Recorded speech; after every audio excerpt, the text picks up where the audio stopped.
प्रमोद बर' खान्दिसे खान्दा माने सरकाराव आरो नाथाकिब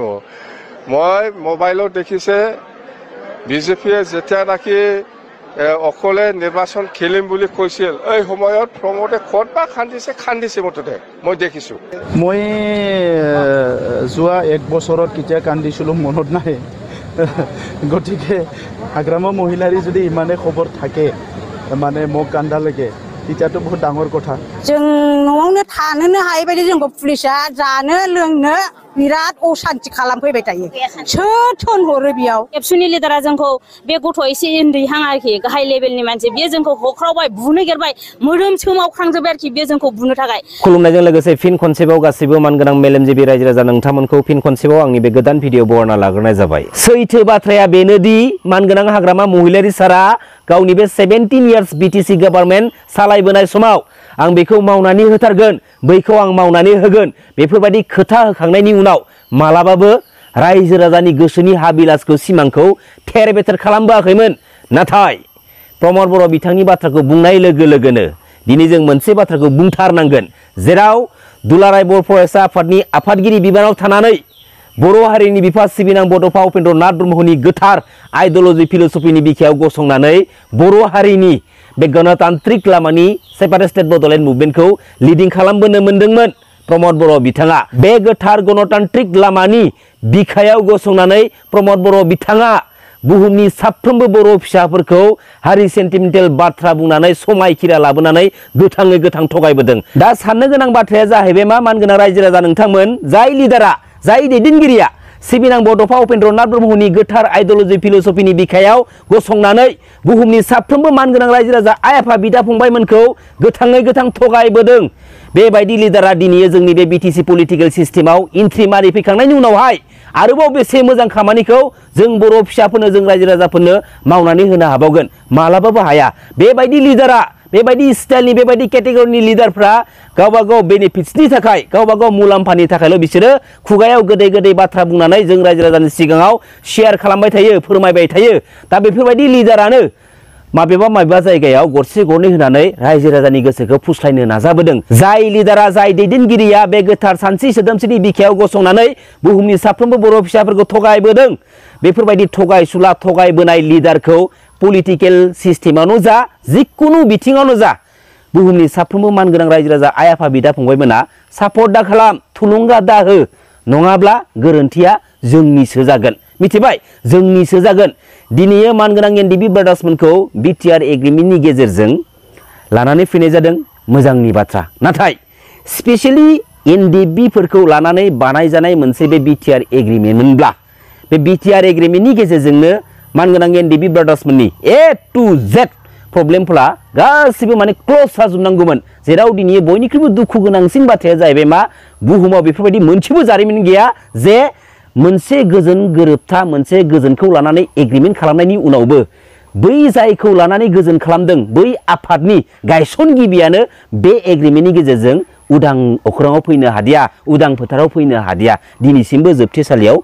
थानांगौ बायथ' जानानै फैदों नंगौना नङा मानगोनां रायजो राजा नोंथांमोन हा बेनिफ्राय दुखु गोनांसिन आरो मा बाथ्रा दंबावो दिनैयो प्रमद बर' बिथांनि बाथ्रा दिनै मानगोनां गोबिन्द बसुमतारी बिथांनि बाथ्रा दिनै मानगोनां रनजित बसुमतारी बिथांमोननि बाथ्रा दिनै जोङो इम्पर्टेन्ट होनाङा जेराव दिनै बिसोरो गावसोरनि गोसो सिंनि सुजुखुमानानै दोनखुमानाय जा हाबिलास जा सिमां बे सिमां आरो हाबिलासखौ बे बीटीसी पलिटिकल सिस्टेमाव एन्ट्रि मारिनानै जाफुंसार खालामनो हादों नाथाय बयनिख्रुइबो दुखु गोनांसिन बाथ्राया जाहैबाय मा दिनै प्रमद बर' बिथांमोना गावसोरनि पलिटिकल केरियारखौ जोंनि बे बीटीसी पलिटिकल सिस्टेमाव आगान होजेननाय समावनो गुबुननि हेफाजाब लानानै गुबुननि आथिङाव हमनानै गुबुननि दालायाव बाथाबनानै दिनै बिसोरो जेने थेने जोंनि बे बीटीसी काउन्सिलखौ सालायनो थाखाय सुजुग आरो सुबिदा मोनसे चान्स मोनदोंमोन दिनै जाय सुबुंफोरा जाय पार्टिया दिनै प्रमद बर' बिथांमोनखौ गाइड खालामदोंमोन हेफाजाब होदोंमोन बे पार्टियानो दिनै फैयै 5 बोसोरनि उनाव दिनै बिसोरखौ गोजान खालामबाय जोगाना दोनबाय जायनि थाखाय दिनै प्रमद बर' बिथांमोन बायदि माखासे लिडारफोरनि महर मुस्रिया दिनै गोसोम जादों बिसोरो दिनै सोराङाव मिनिब्लाबो बिसोरनि गोसो सिङा गावसोरनि पलिटिकल केरियारखौ लानानै जोबोद साननो गोनां मोनसे स्टेजाव जानानै फैबाय नैबे दिनैनि बे समाव मानगोनां रायजो राजा नोंथांमोन गोसोआव लाखि दिनै बिथांमोना गावसोरनि पलिटिकल केरियारखौ स्ट्रें खालामनो थाखाय मोननो थाखाय रायजो राजानि सिगाङाव गोबां रोखोमनि गोबां बाथ्राफोरखौ मेसेज शेयार खालामबाय थागोन नाथाय खोमायाव खोनासंनाङा खोनासं बेसा नै बेसा एगार हर इम्पर्टेन्ट होथारनाङा इम्पर्टेन्ट गैयि बाथ्राखौ जों इम्पर्टेन्ट होनांगौनि जेबो दरखार गैया मानगोनां रायजो राजा नोंथांमोन मानो थन हरो जोंहाखि मावनानै दांनानै जानानै उन्दुनो माबा गैया नामा जोंहा मेंनाय गांनाय उखैनाय गैया नामा जोंखौ मानो बिदि डिस्टार्ब खालामफैबाय थायो मानि थाखाय मानो फैयो जोंहा माइ दं जोंना गाजा बेरलांजोब्बाय माइया हनै पुलिस फैदोंनो ओइ फैद' होनबाथाय जोंहा ग्रोब ग्रोब फैनांगौ गोनां जायो ओंखायनो जोङो आदानि कम्पानिनो जों हाखौनो होआ होनना बुंखाबायबा गेदेर गोलावफ्रानो रायलायखाबायबा जोंखौ मानो एथ' उपद्रब खालामफैबाय थायो मानि थाखाय मानो फैबाय थायो जेनेबा पुलिसा मानो थनहरो बिसोरो नंखाय बाला थगायनानै बिसोरो बाहेरायाव मिडियाखौ लानानै रायलायहैयो ओमफ्राय जोंखौ बिसोरो बुङो खेनसेयावबो बिसोरो मिडियाखौनो सिङाव लानानै थांबाय रायलायखोमानो थाखाय ओमफ्राय जोङो बेयाव हांगामा खालामबाय न' सिङाव दावराव खालामबाय ओमफ्राय एबसुनि लिडारा जोंखौ बे गथ' एसे उन्दैहां आरोखि गाहाय लेभेलनि मानसि बियो जोंखौ हख्रावबाय बुनो गेरबाय मोदोम सोमावख्रांजोब्बाय आरोखि बे जोंखौ बुनो थाखाय ओमफ्राय जोंथ' नागारासै जों जिउ होगोन थै होगोन होननानै जों जुजिखानाय जेला बेनिखायनो आं एमएलए खौ बुङो बारे बारे बियो बे आदानि कम्पानिनो बियो जाबाय होननानै जेरावबो अल बिटिसि आव बियो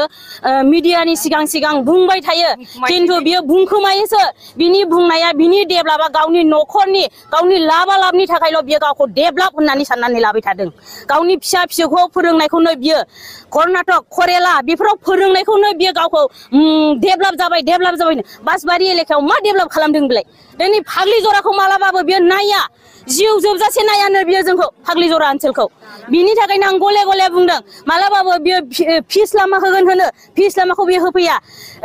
मानो फाग्लि जरा पार्ट 2 नि फाग्लि जरा पार्ट 1 नि मानसिफ्रा थैबासो मोनो गाहा सुख जागोननो जों बेफोरखौबो खोनाफैनो मोनो बिनि खुगानिफ्राय मानो बुंनो मोननांगौ बिनि डेभलपा मा बिनि डेभलपखौ जों नांगौ बिनो एथ' गोबाव बियो मोख्रा बालन्दा बायदि ओरैबालाय बारनानै बियो राजनिथिआव ओंखारो दिनै मा खालामदों मा डेभलप खालामदों बासबारि ओनसोलावनो बियो डेभलपखौ खालामनो हायाखै दिनैसिमबो जोबोद मोनसे माने सिरियास बाथ्रा बेयो बे आदानि कम्पानिनि पावार प्रजेक्टआ एसेबांथो माने डेभलपमेन्ट लाबोनो हानायनि मोनसे जुदि पावार प्रजेक्ट मोनब्ला बे आसाम स्टेटआ एन्टि बड' एन्टि ट्राइबेल हारिनि मास्टार माइन्डेड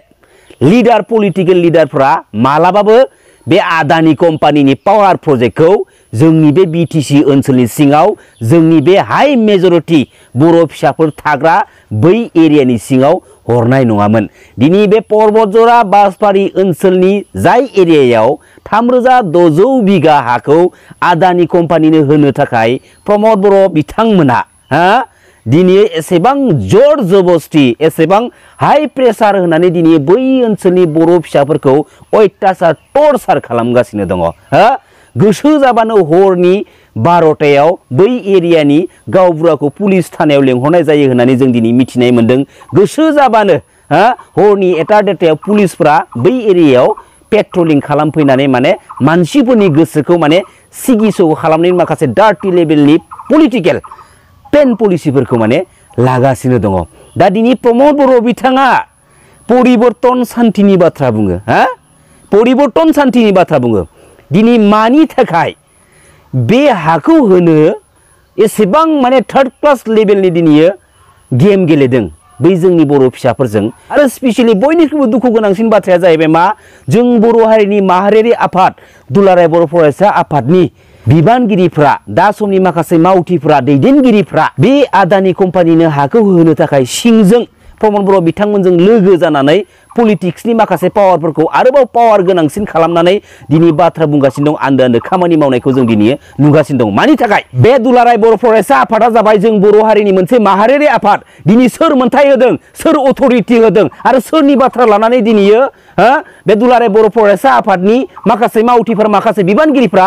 बे हानि जेंनाखौ लानानै जोंनि बर' बिमा माहारिखौ बुनो थाखाय आखाइ दिखांलायनाय सोर मोनथाय होदों रावबो मोनथाय होआखै दिनै बे दुलाराय बर' फरायसा आफादा जाबाय जोंनि बर' हारिनि मोनसे माहारियारि आफाद दिनै बे माहारियारि आफादा जोंनि बर' हारिनि बिखायाव सोमजिनाय माखासे एन्टि ससियेल गुबुंले बारहावाफोरनि एगेन्स्टआवसो गसंथानाय दिनै फोसाबलांनायनि माखासे थांखिफोरखौ लानानै दिनै खामानि मावलांनांगौमोन फोसाबलांनांगौमोन दिनैयो बे थांनाय 2020-27 जानुवारि बिटिआर एग्रिमेन्टनि उनावहाय कमप्लिटलि पलिटिकेलि डाइभार्ट जानानै दिनै पलिटिक्सनि खामानि मावनाया पलिटिक्सनि बाथ्रा बुंनाया पलिटिक्सनि केम्पिं खालामनो दिनै बिजि जानानै दङ जेराव दिनै बे थांनाय 5 बोसोरनि गेजेराव गोबां रोखोमनि गुबुंले बारहावाफोरा दिनै जों बर' हारिनि बिखायाव सोमजिलांबाय नाथाय अब्लाबो बैफोर गुबुंले बारहावाफोरनि एगेन्स्टआव गसंथानानै दिनैसिमबो फंसेबो बाथ्रा बुंनो हानायनि बिसोर दिनै गोहो गैला आरो सम गैला आरो बयनिख्रुइबो दुखु गोनांसिन बाथ्राया जाहैबाय मा जाय सानखालि सिबिनां बड'फा उपेन्द्र नाथ ब्रह्मनि मुंजों दिल्लीयाव लामा बेखेवनाय जायो बै सानखालिनो जों बर' हारिनि बिफा सिबिनां बड'फा उपेन्द्र नाथ ब्रह्मखौ आसामिस कमिउनिटिनि सासे आसामिस सुबुङा गाज्रि रावजों दिनै लिरनानै कमेन्ट शेयार खालामना होदों ससियेल मिडियायाव बेखौ नुनानैबो दिनै दुलाराय बर' फरायसा आफादनि दानि आफादगिरि टिपेन बर' बिथांमोना दिनै फंसेबो गोख्रों रावजों दिनै सोंखारिदिया बिनि सायाव दिनै गोख्रों रावजों दिनै प्रटेस्ट खालामदिया मानि थाखाय आरो मानि थाखाय बुंनो हायाखै मिथिगौना बिसोरो पलिटिक्सजों इनभल्भ थानायनि थाखाय दिनै बिसोरो बाथ्रा बुंनो हादिया बेसे दुखु गोनांसिन बाथ्रा दा मोनसे बाथ्रा सोंगोन आङो दिनैनि दानि दुलाराय बर' फरायसा आफादनि माखासे बिबानगिरिफोरा मावथिफोरा सोरबा पलिटिकल लिडारनि जानानै बा बबेबा मोनसे पलिटिकल पार्टिनि जानानै पलिटिक्सनि खामानि मावलांबाय थानोना जों बर' हारिनि माहारिनि समान थाखोजों नोजोरथि लानानै खामानि मावलांदो बेखौल' डिसाइड ला दिनैयो सोरबा दुलाराय बर' फरायसा आफादनि बिबानगिरिया दैदेनगिरिया पलिटिक्सनि खामानि मावनो एसेबां जुदि इन्टारेस्ट दंबा बे दुलाराय बर' फरायसा आफादनि बिबानखौ एंगारनानै नों पलिटिक्सआव थां बेवहाय जोंहा बुंनो गोनां बाथ्रा गैया नाथाय माहारियारि आफाद हिसाबै जोंहा माने बुंनो हानाय मोन्थाय दङ जोंहा बे माहारियारि आफादखौ फोसाबलांनायनिबो जोंहा मोन्थाय दङ बेखायनो दिनैनि समाव बे माहारियारि आफाद दुलाराय बर' फरायसा आफादा बेफोरबायदि मोनसे स्टेजाव सफैबायब्ला बेनि सायाव बुहुमनि साफ्रोमबो मानगोनां रायजो राजा आइ आफा बिदा फंबायमोना नोजोर होनायनि सम जाबाय होननानै आं सानो आरो नोजोर होयोब्ला मोजां जागोनखौ आं सानो लोगोसे बे भिडिअनि गेजेरजों आं गुरैयै खावलायहरनाय थाबाय प्रमद बर' बिथांनि पलिटिकल केरियारा आपकामिं 2025 बिटिसि बिसायख'थिनि गेजेरजों जोबस्रांनो थांगासिनो दङ मानगोनां रायजो राजा नोंथांमोन मानि थाखाय आरो माबोरै थांनाय बिटिआर एग्रिमेन्टनि उनावहाय जाय बिटिआर एग्रिमेन्टखौ मानगोनां एनडिबि ब्रादार्समोनखौ लानानै बानायनाय जादोंमोन बै मानगोनां एनडिबि ब्रादार्समोननि मोननांगौ मोन्थायखौ लानानै रिहेबिलिटेसनखौ लानानै मुंख्लं जालांनाय न'खरफोरा मोननांगौ मोन्थायखौ लानानै प्रमद बर' बिथाङा गावनि बिटिसि गभर्नमेन्ट दैदेननायनि समाव थर्ड क्लास लेभेलनि मोनसे पलिटिकेल गेम प्ले गेलेदोंमोन जेराव दिनै मानगोनां एनडिबि ब्रादार्समोना गावसोरनि मोननांगौ मोन्थायखौ लानानै ससियेल मिडिया निउस मिडिया पर्टेलनि हेफाजाब लानानै दिनै गाबै बाथ्रा बुंफैनो गोनां बाध्य जानानै फैदोंमोन बेसे लाजिनांथावना बेफोरबायदि माखासे नुथायफोरा दा बेफोरबायदि नुथायखौ जों दिनै प्रमद बर' बिथांनि बिटिसि गभर्नमेन्ट दैदेननायनि समाव एक्चुअलि जोङो नुथावनामोन जेराव दिनै प्रमद बर' बिथाङा सासे दुलाराय बर' फरायसा आफादनि बारग' आफादगिरिमोन दा बेफोरबायदि दैदेनगिरिनि दैदेननायनि समावनो बेफोरबायदि जाथावनाङै जाथायफोरा जुदि जानो मोनदोंब्ला अब्ला बेफोरबायदि दैदेनगिरिया आपकामिं फैबाय थानाय समाव जुदि चान्स होबावोबा रायजो राजाफ्रा माबायदि पलिटिकेल रुलिं खालामलांबावगोन एसे साननानै नायदो मानगोनां रायजो राजा नोंथांमोन जायनि थाखाय बुहुमनि साफ्रोमबो बर' फिसाफोरजों लोगोसे बे बिटिसि ओनसोलनि सिङाव रायजो जाबोनाय रायजो जानाय गुबुन हारिनि सुबुंफोराबो आपकामिं 2025 बिटिसि बिसायख'थिनि गेजेरजों मानगोनां हाग्रामा महिलारि सारखौ गावबागावनि मोनसे बे बेसेन गोसा भटखौ थुनानै देरहासार होहरनो थाखाय रेडि जानानै दङ नंगौना नङा मानगोनां रायजो राजा नोंथांमोन गोजोन्थों खुलुमबाय जय बर' हारिनि जय बर' बिमानि